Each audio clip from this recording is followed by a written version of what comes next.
Good afternoon, everybody, and a very, very big welcome to you. Thank you so much for joining us today on this Friday afternoon.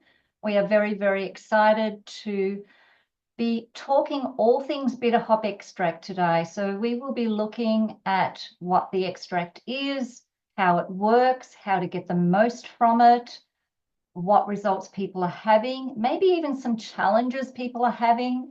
We have a lot of questions for Naturopath Nathan to answer today.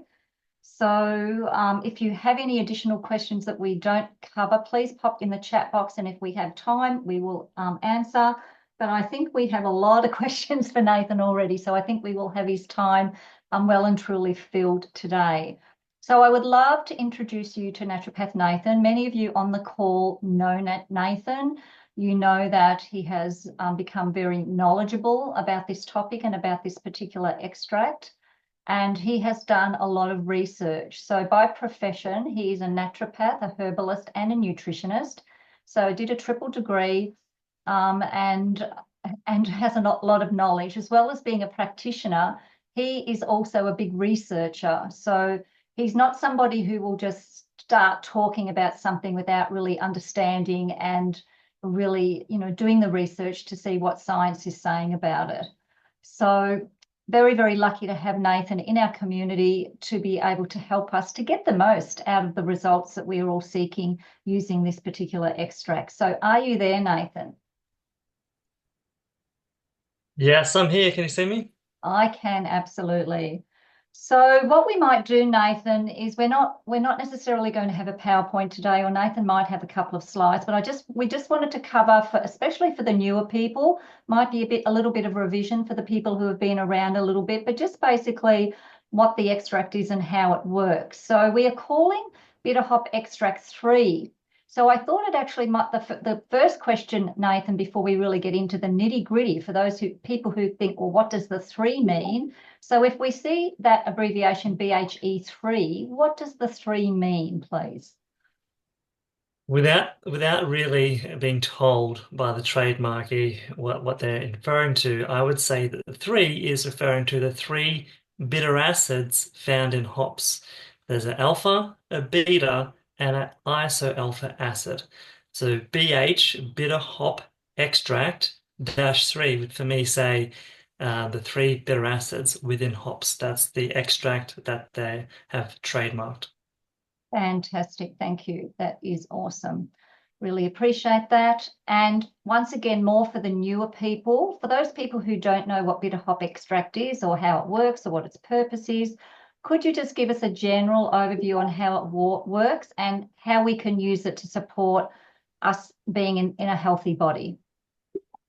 So hops, as naturopaths have used for centuries, is the whole plant, the flower, and it closely resembles like cannabis plant, for example. It grows outside on a vine and has little terpenes. And as we use the whole flower extract in a liquid herbal, you might get that from a health food store or a naturopath, or you might find it in a capsule or a tablet. This is used predominantly for like menopause, for anxiety, for sleep. But when you take that flour and you get kilos and kilos and kilos of that flour, and you extract the bitter acids from it, you're removing those in isolation. You're removing all the flavonoids, all the glycoproteins, all the polysaccharides, everything that's not the bitter acids that are being removed, and we're left with bitter acids. And these bitter acids have been shown that when we actually are putting it into our body, we have receptors lining our small intestine and gut waiting for these acids. And because they're bitter, they bind onto these receptors and it sends a signal up our vagus nerve to our brain, and then a bit of magic happens. Our body starts to release its own gut peptides. Some of these peptides might be to do with glucose regulation, blood sugar control, appetite suppressant. This might be a GLP-1, glucagon-like peptide 1 action. It might have to do with cholecystokinin. This is more to do similar to the GLP in terms of regulating appetite, but it's also breaking our food down easier. So it's helping with protein, with carbs, with fats. And so it takes some of the stress off our body without having enough digestive enzymes, we've now got something that's going to try and stimulate a few different other mechanisms to work in synergy to break that food down. So hopefully we're getting better nutrition from the food we're eating as we're using these bitter acids. It helps with the gastric motility. So once we have put that bit of a handbrake on and told the brain, hey, let's slow down, we don't need to eat as much, we then get the food to move through the body a lot quicker. It increases peristalsis. So it's moving the food throughout the body and improving both the digestive ability of that food, the nutrient absorption, but also the frequency of your bowels. And then there's the whole other aspect of what happens in the brain beyond the gut. We're seeing in the research for the bitter acids, whenever you research mature hop bitter acids, the research is talking about things like the vagus nerve. And when that can help calm the brain down, it's helping to calm down mood and anxiety. There's even some long-term cognitive benefits. The biggest, I guess, draw card and the carrot that people are drawn to is the fat loss aspect, right? Because it's increasing thermogenesis, which is the breakdown of fat to create heat, thermogenesis. And so some people's mechanisms are not the best, and so it needs a bit of kickstarting. But this is just one of the many aspects that the bitter acids have for our health when we take it. So that's a bit of a quick snapshot of some of the things that it can do. Awesome. I think I needed to be taking notes there. Maybe if we get a chance or if somebody could translate into or scribe into the chat, I liked your definition of thermogenesis. Can you say that again? And somebody clever might be able to put that into the chat, please. Thermogenesis is just the breakdown of fat to turn into heat. Okay. So all the visceral fat stored in our body, we're breaking it down to fatty acids, and then it's going into our brown adipose tissue, where the mitochondria in there is essentially turning it into both energy and heat.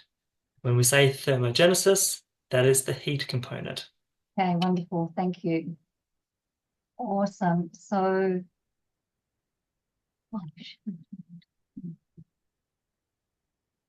The studies are showing that really probably takes for the fat loss component 12 weeks, because leading up to that, there's actually a lot of other things happening within the body.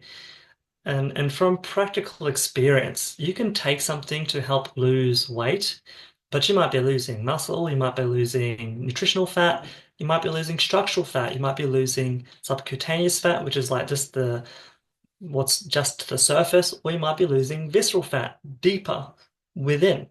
That you don't have a real priority when you just, on any fat loss or weight loss protocol, your body kind of is just, we don't know what's being lost as we're on the scales unless you're testing for it. But with the hops, it does appear that they are more focused on visceral fat.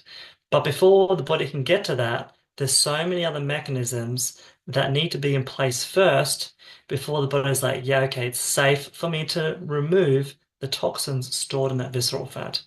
So that's why in the studies they ran it for at least 12 weeks, because that might, a good half of that might be for helping with inflammation, helping to heal the gut, detoxifying the body, reducing stress, improving sleep, all the prerequisites for the body to say, yeah, okay, now it's safe for the environment to pull more toxins out of that visceral fat along with the fat and eliminate it properly. that makes a lot of sense. Thanks, Nathan. And actually, you've pretty much answered the next question. And I see Maria's just asked a similar question. So why am I not getting results? Why am I not releasing fat yet? Why aren't I seeing it on the tape measure or the scales or the various apps and things? And that really does make sense. And I guess, we do want to cover this because for some people, especially when they're jumping into the Facebook group and they're seeing, so many people getting pretty quick results with fat loss. And then they're like, why aren't I getting them? Why isn't it happening for me? So please do be patient. What is the minimum time, Nathan, that the practitioners and the studies are showing that we should be on it before we start panicking to say, this isn't working for me? Depends what your definition of this isn't working. Like, what is Okay. not working? Well, let's say for fat loss, let's just say somebody's jumped on it for fat loss. They want to see a physical difference, be able to put their genes on, see a physical difference with fat coming off of their bodies, etc. So for those who are perhaps not seeing that as quick, what is the time period that they should be patient towards, if that makes sense? I would wait the full 12 weeks. The studies do say that when compared to placebo, that there was a differential between the two as time went on. So like placebo and the active being the bitter acids, the first week, there may not have been much happening between the two groups. The second week, the bitter acid, the active group started to show better symptoms in all different areas of the body and better fat loss.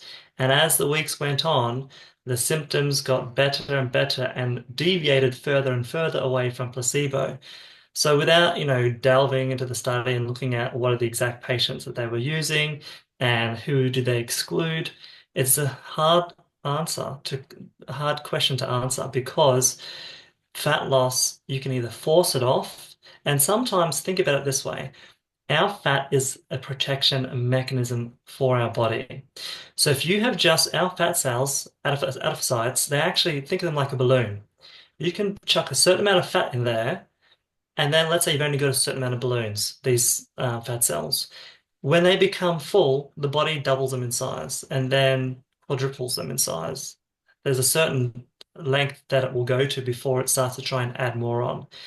But if you've just recently filled up a whole bunch of them, let's say they've just expanded and the physical room, they got more, you've got increased size, however long it's taking you to put on the fat. You've just recently added more fat to the adipocytes. If you have then done something like take the bitter acid extract, it might remove a certain chunk of that fat that was recently added to your fat cells. And so you might notice that, in 2 to 6 weeks quite quickly. But then beyond that, the stuff that's been there for quite some time, for months, for years, for a decade, who knows how long, the body's like, right, I've removed what I can safely. What has just come on through inactivity, overindulgence, but everything else that's there that's full of toxins, and the body's still inflamed, and you're still stressed, and you're not sleeping, and you're hormonally imbalanced and you're really acidic, you haven't changed your diet, that section of the fat cells from that point on, the body will be quite stubborn. It's like, I'm not going to let you release more toxins into circulation when you're not even getting up and moving. The lymphatics are stagnated. You're not exercising. You haven't done anything to help the liver, kidneys, lymphatics, bowels, or spleen. But that's where we see in fat loss there be a change in some patients that are cleaner, they've had less going on within their life, and they themselves, also might stall because they might have the last section of their adipocytes were filled with fat, being able to remove quite easily, but then now they're getting into the deeper stuff and they just need that extra work to help create an environment that's safe to remove that fat. That doesn't mean nothing's going on though. Like in the background, if you were testing pathology and you took a very good detailed medical history of yourself, often I would find patients, this is now nothing to do with just fat loss, would come in and I'll take a very thorough history and I'd write down all the symptoms and get them to grade it out of 10 and compare it to pathology. And, let's say a month went by and they would come back and they had their, 10 things wrong. And I said, look, what's your priority? And they told me their priority. And I was like, okay, some of that will help straight away, but other areas I can see we need to fix all this underlying stuff first. As we went through the process, they would forget all the things wrong when they came in. Luckily, I documented it really well because, like a month into it, 2 months into it, when they felt like their priority hadn't shifted, in this case, for everyone on here, it's the fat loss, they forgot about all the other problems that they had were getting corrected. And when I went back and asked them, you're telling me you haven't really noticed much change? What about this? What about that? What about this? Then they're like, oh, I don't have that anymore. Completely forgot about that. So when someone says they don't feel like much is going on, I guarantee you, if you're thorough enough in the pathology, in the testing, in note taking, you'll see shifting happen. And look, there's got to be surely a certain percentage of people where for some reason they're just going to need way longer than everyone else. Yeah. And it may not be as effective for some reason. That could be a temporary problem, that there's some issue they need to solve first before it starts to work, or they're quite slow to respond. And that's, the minority. Okay, and that makes sense. I guess it's challenging then for the person who is that person who wants the results. And I know that for me, in my many years of yo-yo dieting up and down, doing different things and having used some diets that do seem to work reasonably quickly, which are very restrictive, but I found that the weight just as easily comes back on as it came off. So this is just an add-on question to what you've been saying, Nathan. So would it be fair to say that using this extract to help release the fat over time for the individual, depending on what else is going on in their body, that it could be a more permanent loss if they continue with the good habits and continue taking the product? Can you rephrase that again for me?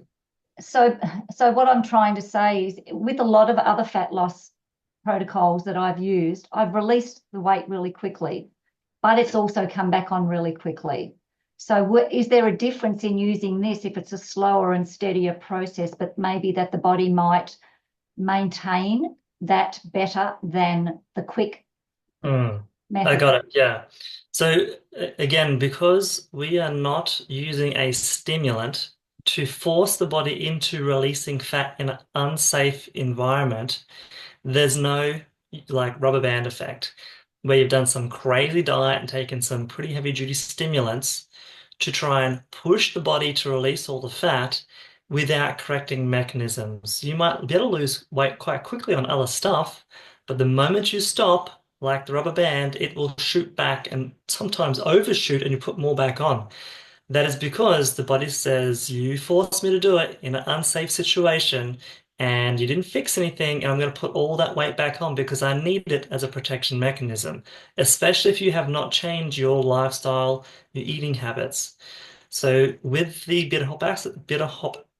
mature bitter hop acid extract, we are looking for the long-term changes. So if it is pulling you out of fight or flight by stimulating that vagus nerve, pulling you into a more relaxed and digestive state, it's helping to increase some of the gut peptide repair, whether that be breaking protein, carbs, and fats down better, helping with blood glucose control, so long-term metabolic health, helping with sleep and decreasing inflammation. These are all core issues that it's not just putting on weight for people, but long-term chronic health stem from gut, stress, Mm. lack of sleep, inflammation. They're the key issues in most diseases.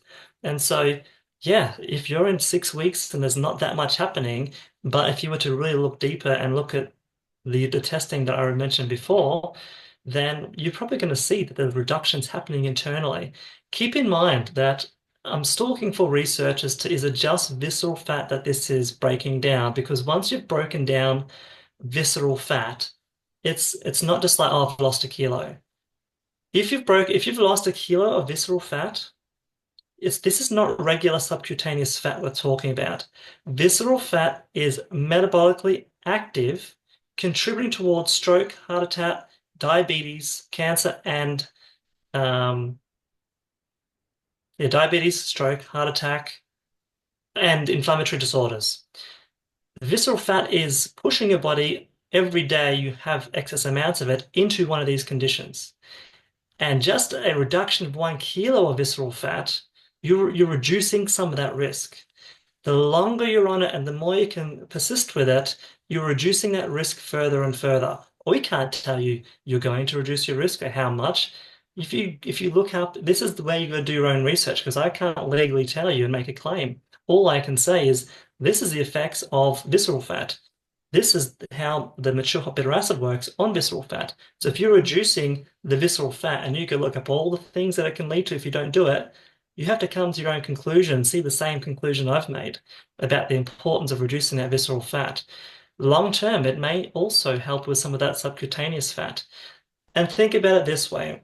if you've got various amounts of visceral fat deep within the body, surrounding the organs, you have a huge layer of subcutaneous fat on top. So that layer might be quite large. And the visceral fat around the organs, you might be reducing, but the centimeters in weight may not be showing it for two reasons. For one reason, as we break down the fat cell doesn't just disappear. It's still there. And temporarily, the glycerol from the fatty acids being broken down attracts water. So the water is attracted into that fat cell. And then the body will release that water at some point. It could be days later, a week later, and then you'll notice a shift. So sometimes there's almost a delay in breaking down visceral fat to actually seeing it on the scales or on in measurements. Now, if we are breaking down visceral fat surrounding the organs, but there's a large proportion of subcutaneous fat, you may not see that quite quickly in the measurements because the subcutaneous fat is still extending the body part that you're measuring. But around the organ, you're breaking that down, and now the organ's free of it. It may not have pushed the subcutaneous fat out, so when you've removed it, it may not bring it back in straight away. So again, it's don't be hard on yourself. Just because you're not seeing it on the scales and the measurements straight away doesn't mean nothing's happening. That's amazing. And I've heard you speak many times. And to me, I don't know if you agree with me, guys who are listening in. To me, that sounds like a much healthier way of doing this. Because as I say, I know in the past I've done certain things and it's been very dramatic and calorically restrictive and difficult. I am much happier to do this not only over 12 weeks, but over 12 months if it's going to be a steady, healthier way of doing it. And I know that on our Facebook group, we have had hundreds and hundreds of testimonials that are not even related to fat loss that people are getting the benefits of. So for me personally, this is something I want to stay on. So when that question is asked, how long do I stay on this for me, and also understanding some of the research related to cognition and so forth, I want to stay on it. And like a lot of us are having really amazing other benefits. I've had a life-changing benefit with the inflammation in my knee and the pain in my knee. I'm not hobbling around like a 95-year-old now, and probably many 95-year-olds were hobbling, getting around better than I was, but I can go on hikes, I can climb again. Like I just wasn't able to do that. So I'm grateful for that. And I know a lot of other people are grateful for a lot of things. But Nathan, you've covered a lot of the first questions we had, and you've touched on this as well, but what are some of the things that you may not have covered already that we can suggest to people that might help maximize the benefits and results that they're getting, and especially if it's a person who's just coming into this mainly for the fat loss aspect and they might not understand all of the other benefits they're going to get. But how can we advise the new person, what to do to help them get the most benefit? Okay, so I'll break it down to segments. So physically taking the extract, we are not wanting to absorb it under the tongue. It's the point of getting it under the tongue into the bloodstream, like other supplements and medications. This is not it. We have the enteroendocrine receptor cells aligning the small intestine and the gut. That's where it must bind onto. So I would put it in a small amount of water first thing in the morning and drink it. Let it get down and physically bind onto those cells. Don't just squirt it in the mouth. If you do squirt it in the mouth, then take some more water and get it down. But that is easy, right? I haven't found any research that says it's better with food or with fasting. So again, I go back to how do you usually take bitters? If you were prescribed bitters like gentian or feverfew with a naturopath, they might probably say take it before food to stimulate digestion, to help release all those enzymes in the gut to help you break down your meal.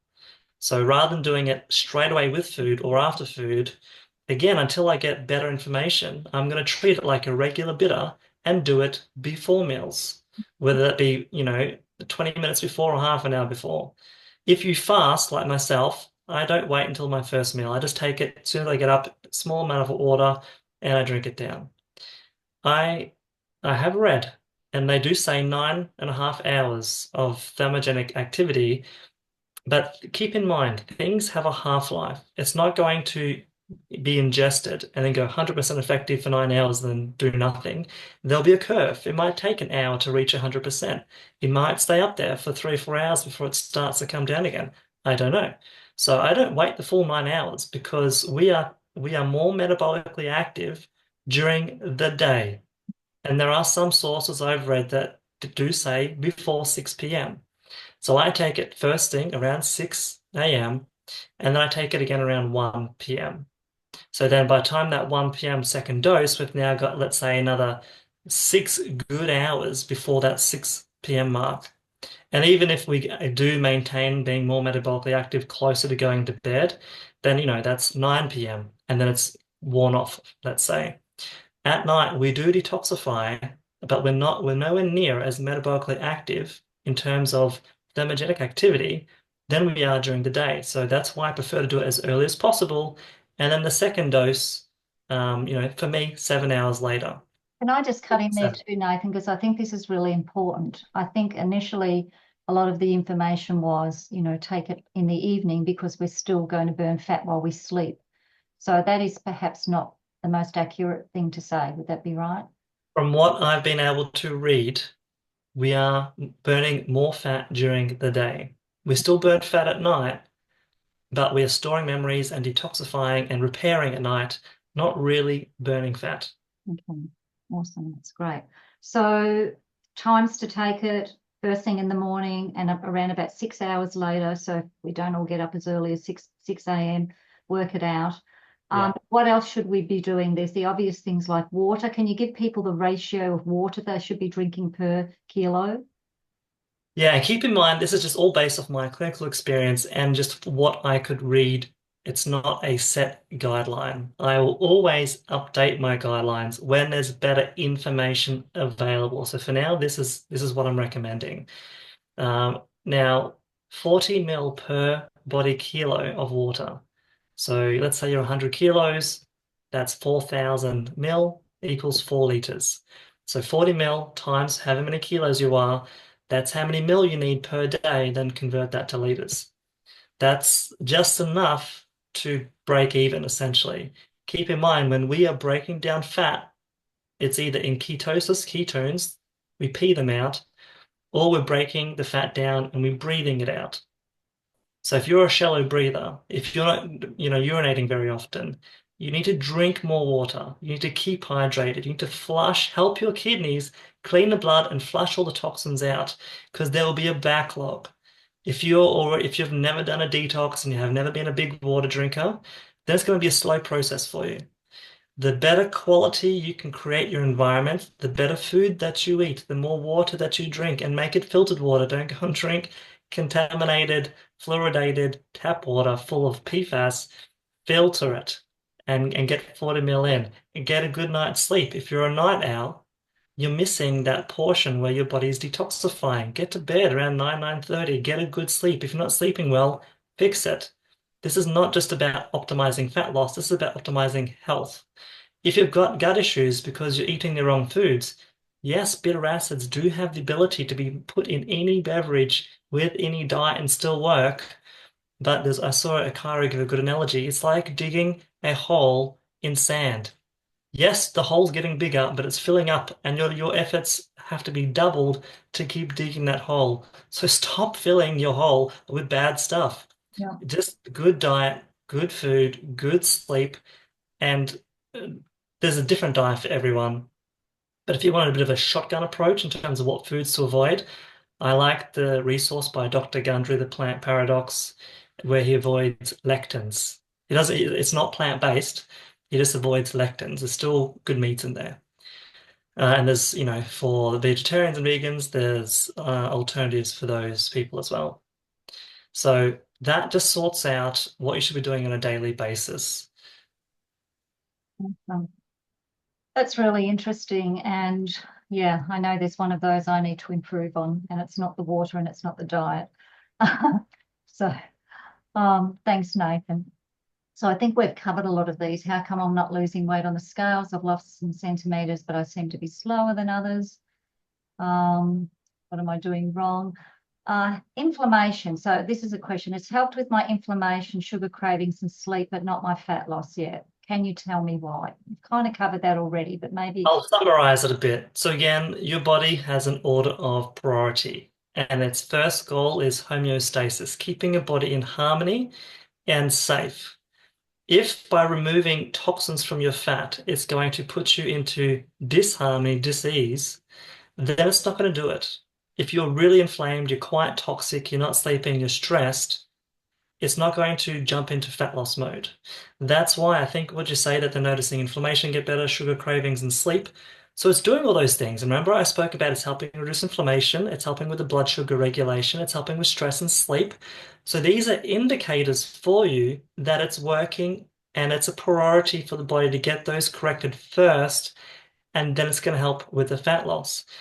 And remember, if you just happen to have that body shape, happen to have the specific ratio of visceral fat and enough subcutaneous fat, it's almost like the subcutaneous fat's hiding your results.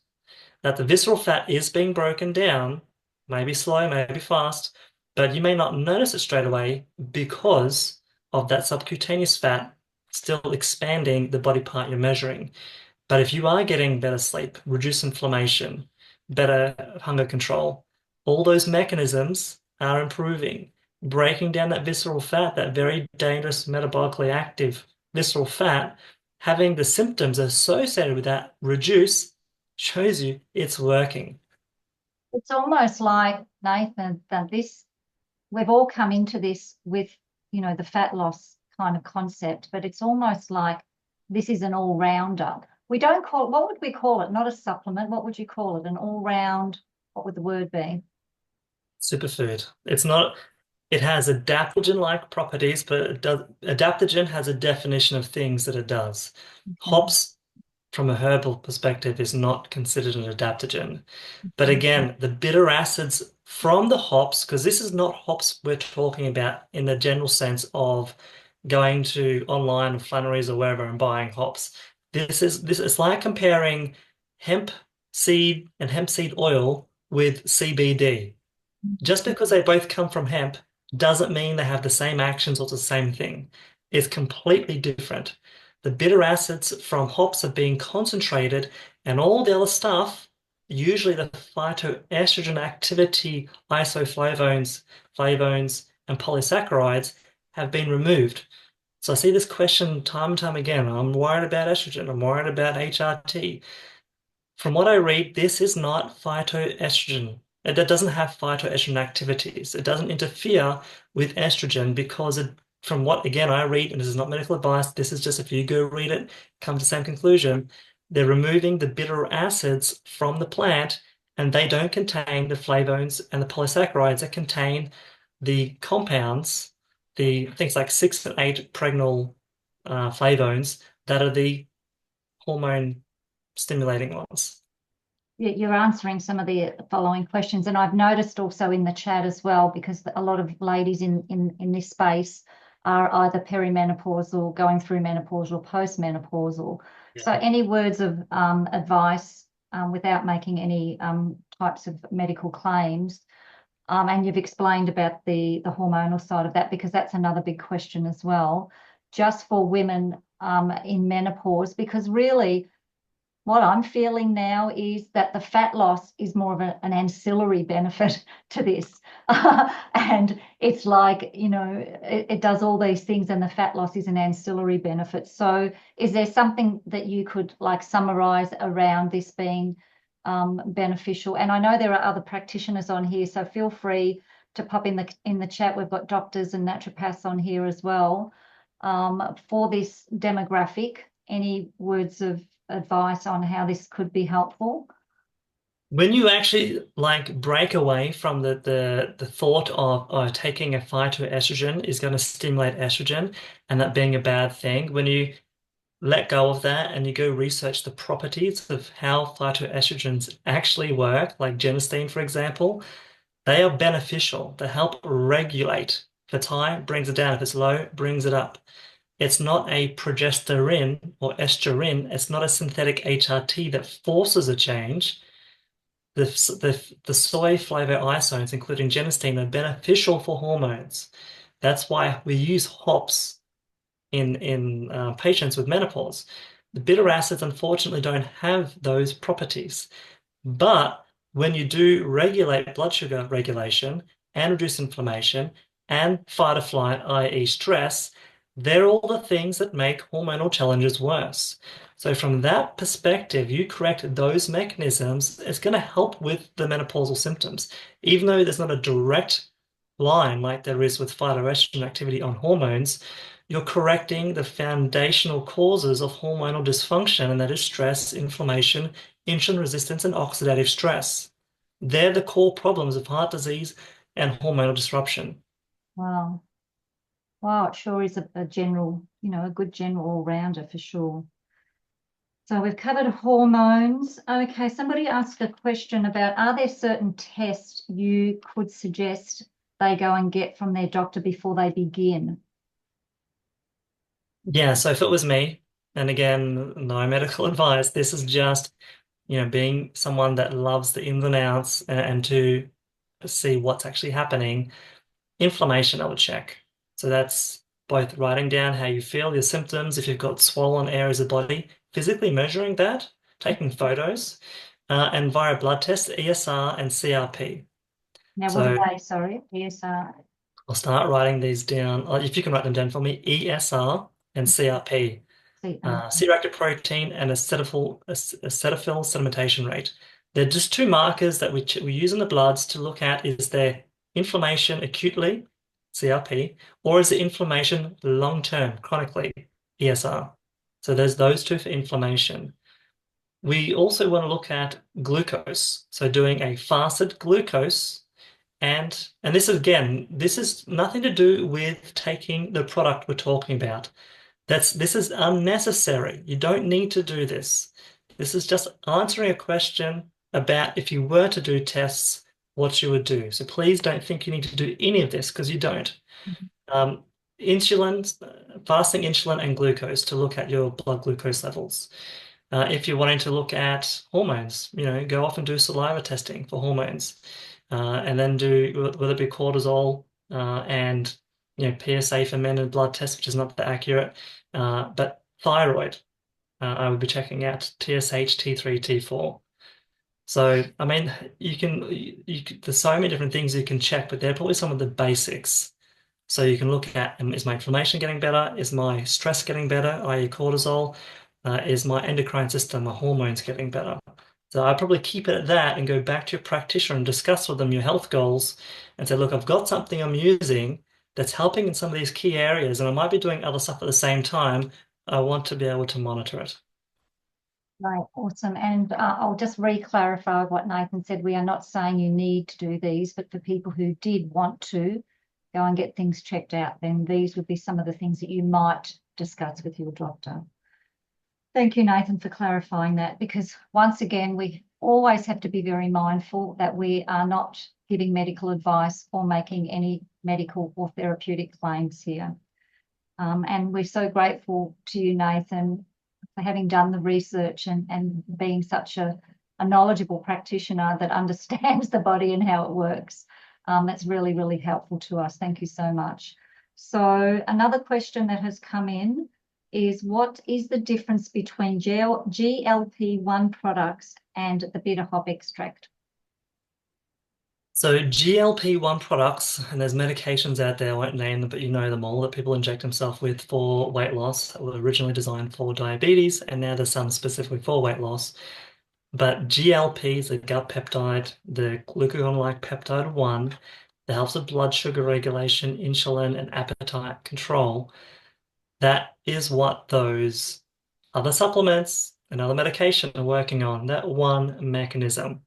The bitter acids have that one mechanism, plus cholecystokinin, plus peptide YYP, plus increasing the thermogenic activity, the brown adipose tissue thermogenesis, like the ice bath effect, plus helping with the neurotransmitters like dopamine and epinephrine for the long-term cognitive benefits, plus stimulating the vagus nerve, bringing your body out of fight or flight into rest and digest. plus helping with some of those inflammatory pathways. So we have GLP-1 and a whole bunch of other things at the same time. Okay. Wow. You use a lot of big words, Nathan. I don't know about others, but I think this is going to be good to have as a recording so that we can go back over and maybe write some notes and just re-listen to stuff that you've said. So that is fantastic. Another interesting question, and you pretty much covered this as well, but you might like to just summarize as well. Why do I feel amazing in the first few weeks on it, and then some of my symptoms start coming back slowly, like sugar cravings and low energy? I'll try and answer this one quickly, but it's difficult because I don't fully understand the mechanism myself. I've only just seen it empirically, so just what I'm noticing. So when we're looking at a body going through different stages, we have an amazing ability to adapt to different problems and work around them. So if you've started off with one issue and then you've done nothing about it and the body's adapted, and then a time later a second issue has arisen and the body's worked its way around it, you might have a few symptoms by now, but you're ignoring them. Now you got a third issue, a fourth issue, a fifth issue. By the time you've got your, 10th issue, for example, some of the symptoms have just merged into each other that you've had for years. Some of them, your brain is just turned off, like you don't even notice it anymore. You just got used to it. When you start healing, it's weird. We can almost the body almost says, it's almost like I'm trying to find an analogy in a hospital. There's been a big pile up on the highway. All these people come in and they've got different injuries. And the bit of hops is almost like the main triage nurse saying, you go here, you go see that person, you go do this, you go do that, you go do that, and each thing is getting help. And you notice a temporary boost in a few different areas because your body has stabilized and triaged a whole bunch of different problems that have been going on for years. But just because it was doing that temporarily, that was just to put out a whole bunch of small fires and get you into what it could, a little bit more of a homeostatic balance. But now it's like, okay, now the triage is done and they're all propped up, sticky tape, just holding each other together. I've got to go back and fix this properly. I've got to rip this band-aid off that was holding, all the blood in, go in there and do the surgery and fix it up. While I'll do that, there's probably going to be some symptoms come back while I'm fixing it long-term properly. Oh, that's So a great answer. that analogy that I gave with like, one problem, then another, then another, when we start fixing stuff, we almost go back through the different progressions of the diseases and symptoms that we had from the very beginning. So you might be, doing something and all of a sudden the symptom pops up that you haven't had for years. Your body's going back through all those issues that have been unresolved, correcting them. I'm not saying that the bitter acid can do this. I'm just saying in general practice, this is what we can see as we are helping our patients go with their current problem. And to fix their current problem, it's because of a build-up of years and years and years and decades. So hopefully that kind of answers that question in terms of why you can get a temporary effect. Think of it like a preview. Your body's like, hey, this is how you can feel. Now that you know, we've got to go do it properly. And to do it properly, it's going to get uncomfortable. But long term, if you stick with it, you'll feel how you feel when I showed you the preview. That's a great answer. I really like that analogy. I don't know if you just came up with that. It really does help it to make a lot more sense. But you've just made me think of another question to add on to that before we do our last question. So with this in mind, I know what I am going to be choosing for myself because people have said, how long do I need to be on this product for? When I've got to my ideal body weight, do I stop? I'm feeling that this is going to be something that is going to be beneficial for me and my body to continue taking long term, not just for the 12 weeks, not just until I release the fat. What is your take on that? Yeah, like if you came in as a patient and you wanted some gut healing, 3 to 6 months for one area, gut healing. And remember, gut healing, inflammation, toxicity, it all stems from there. Then the hormonal dysfunction, and then the fat gain, it all created after the gut and the stress and the lack of sleep became the problem. It can take 3 to 6 months just to fix the gut, let alone even moving on to hormonal dysfunction and then moving on to fat loss. So long term, again, let's be patient. We're expecting one thing to do the action of 100. Like your body is amazing. It's got this resource that can now the replace a lot of other things that have been taken previously, but we can't expect it to do it like that. And it may not be able to do it at the level of taking those 100 other things. So long term, again, you go look at the research of all the different things that it's doing. If you can improve the gut, help the microbiome, reduce inflammation, improve sleep, reduce stress, help reduce the metabolically active visceral fat, long-term cognitive benefits. There's even type 3 diabetes of the brain that we now classify dementia and Alzheimer's as. If you're able to, I gotta be careful what I say, the studies show that there's a good preventative model by helping stabilizing blood glucose and insulin when it comes to Alzheimer's and dementia and long-term cognitive dysfunction. Why wouldn't you just like continue? Like this is just too good of a product that it has so many of those actions that we just need to give it time for it to fix all those areas well enough for us, whatever we want personally, whether it be the fat loss or the sleep or the inflammation or whatever it is, we just need to give the body time for us to get to that point. And I think whatever that point is for you, I would be doing two per day until you get to that point where it's like, yep, I got what I wanted. I would then start experimenting and saying, okay, let's see if we can maintain it at one serving per day. And if I start to regain some of those problems, my body's like, hang on a second, I need a little bit more help for longer. Go back to two, and then maybe a month later, go back to one again and say, okay, is one enough just to maintain all this? That's how I personally am going to approach it. Awesome. And I think that's why I'm excited about getting the tinctures bottle as well, because we can literally put the drops in and we might just decide to do, X number of drops, which could be the full dose or maybe a three-quarters of that dose perhaps. So it'll be a little easier to measure than the snaps. Excuse me. So I think that's actually really a positive that we'll have the tincture bottles there. So last question, and then I think we are getting very close to our hour. And once again, with all of the amazing information you've given, you have covered pretty much this as well, but I'll still read out the question. So what are some good indicators that something is happening in the body, even though I can't see or feel any weight or centimeters wise, like bowel movements, changes of energy, etc.? Yeah, so I'll read out some of the other practitioners, Dr. Ben's list of improvements of his in his clinic. So he has written a list. Feeling fuller quicker, eating less amount of food, less hungry and eating differently, i.e. smaller amounts more often. Total is less than they used to eat. More energy, more often, more stamina. Go to the bathroom more or less often, so it's more regulated. Digestion is better, smoother, easier bowel movements, less bloating. I'm going to circle back to what happens if you do put weight on and get bloating. Blood pressure seems to be lower. Breathing becomes easier. Sleeping better, more restful, deeper sleep, waking up less tired, snoring less. Chronic pain and autoimmune issues seem to be getting less.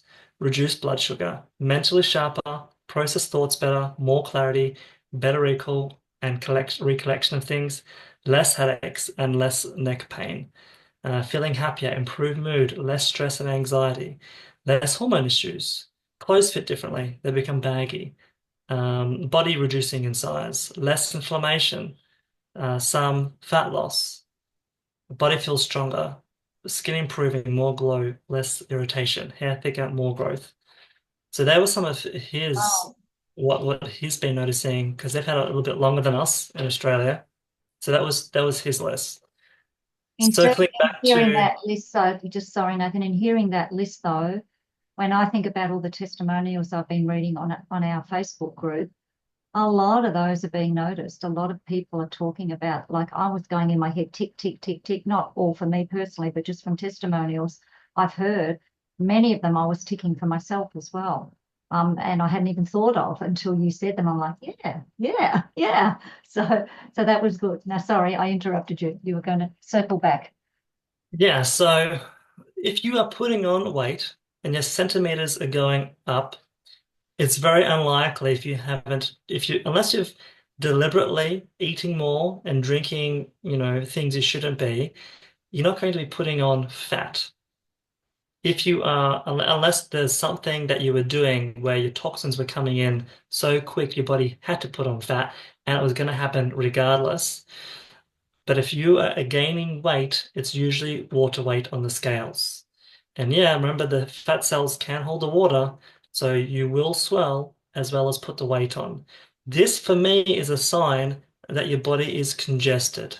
You're not able to, usually if you were moving your bowels 3 times a day and you had no skin issues, like nothing was coming out through the skin, then it would be less likely for this to happen. But if your bowels are slow, if your skin is like clammy and pale and doesn't have good circulation, there's probably a good chance your body is acidic and toxic, and the body needs that fluid to dilute it all to give it time to safely manage it. There will be a point where the body's like, yep, I've fixed all the areas I had to, and now I can remove that excess fluid, and then it will go quite quickly. So it's usually a fluid retention issue. And if you are getting bloating, I did read that if you have a high fat diet, because one of the mechanisms of cholecystokinin and GLP is to slow gastric emptying, the fat stays in the stomach for longer. And if you don't have enough of the enzymes and bile acid to break the fat down, it can make you feel nauseated. So, what I would do if that's the case, because yes, this extract is helping you produce more of those enzymes, but it takes resources and raw materials to make the enzymes to do that. And if you're missing those, then I would go see a practitioner and speak to them about doing a test of some sort to check for that dysfunction. But temporarily, just really watch what are the fats that you're eating and maybe spread them out throughout the day rather than having too much all at once. It's awesome, Nathan. A few of us have actually been chatting about having like a checklist when before you start using the product, so that we, like, for example, 1 out of 10, how is your sleep? How many bowel movements are you having a day? How much water you're drinking? Because sometimes we forget and we start getting improvements, but we forget that I was only having 1 bowel movement before and now I'm having 3. Or that I was having very disrupted sleep, and I was waking up still tired and wanting to turn the alarm off and go back to sleep. Now I'm having more restful sleep. Now I'm getting up more invigorated. So I think this is a great idea, a wellness tracker. Yeah, absolutely. So there's a group of us that might, along with Nathan and perhaps some of the other practitioners, that might put something like that together just as a tool for people to be able to kind of see where they're at when they start, and then after a few weeks and then a few months to actually see what has actually happened, because sometimes we forget that that was a challenge, or we forget that we were only doing that 1 bowel movement a day and now we're doing 3. So this is something we will definitely be working on for the team. So thank you, Nathan. I think you've covered so much, and I know there have been lots of other questions come in, but I really feel like you've covered most of it. Do you have any final words or a quick summary of sorts for people to cover kind of everything you've shared today? A summary for the whole talk.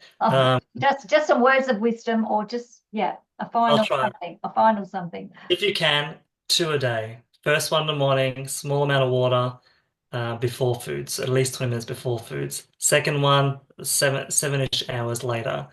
Get good sleep. Cut out all the foods that you know you shouldn't be eating. Drink more water, 40 ml per body kilo. And just give yourself the time and patience that things are getting better. Maybe go off and get some testing done. Definitely write down and track all of your wellness profiles, all of your symptoms to see that there are changes being made. Go do a little bit more reading about how, visceral fat works and what the benefit of removing it is. And that may give you the motivation to stay on track if things are slow for you. Perfect. I'm going to put it now on gallery view so you can see everybody's lovely faces. Thank you, Nathan. And Kirsten, perhaps we can do a quick unmute to let everybody say thank you to Nathan before we close out.